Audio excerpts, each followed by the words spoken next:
السلام علیکم ورحمۃ اللہ وبرکاتہ۔ ویلکم کرتا ہوں آپ کو اپنے چینل پر۔ دوستو آج کی ویڈیو میں بات کرنے جا رہا ہوں سانپ اور سیمل پار کے زہر کے تریاک کے بارے میں۔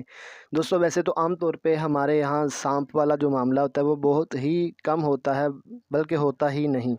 لیکن جو لوگ کچھ توجات اور اس طرح کے معاملات میں پڑے ہوئے ہیں، اور ایسے لوگ کہ جو حکماء کرام ہیں، وہ اگر کسی کو سنکھیا کا کشتہ دیتے ہیں، آج کل تو ویسے عام طور پہ لوگ جو پنساریوں سے لے کر آتے ہیں وہ تقریباً وہ کشتہ جو ہے وہ کشتہ نہیں ہوتا، بلکہ ویسے ہی اس کا سفوف تیار کرنے کے بعد وہ دے دیا جاتا ہے۔ لیکن اگر کسی کو بائی چانس ایسا معاملہ ہو جائے کہ سنکھیا یعنی کہ سیمل پار اگر کسی کو مقدار میں زیادہ دے دیا جائے، یا کوئی بندہ خود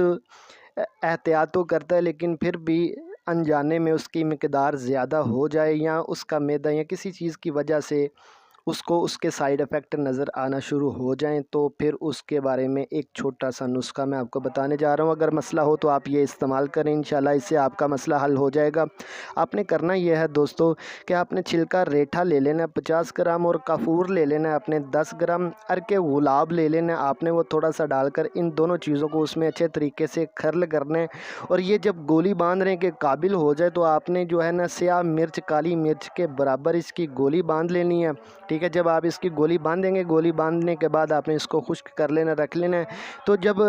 اس طرح کا معاملہ ہو، یہ خاص کر کے یہ حکماء کے لیے ہے یہ نسخہ، تو اگر اس طرح کا معاملہ اگر کبھی بن جائے تو آپ مریض کو 1 سے 2 گولی جو ہے بوقت ضرورت استعمال کروائیں، لسی کے ساتھ، کچی لسی کے ساتھ استعمال کروائیں، یا شربت بزوری کے ساتھ استعمال کروا سکتے ہیں۔ یہ آپ اس کو وقفے وقفے سے استعمال کروائیں، انشاءاللہ اس کا جو زہریلے اثرات ہوں گے یہ اس سے ختم ہو جائیں گے۔ تو اگر ویڈیو اچھی لگے ویڈیو کو لائک کر کے چینل کو سبسکرائب کر کے بیل آئیکن کو اوپن کرتے ہیں۔ ملتے ہیں کسی نئی ویڈیو میں، تب تک کے لیے اجازت چاہتا ہوں۔ السلام علیکم ورحمۃ اللہ وبرکاتہ۔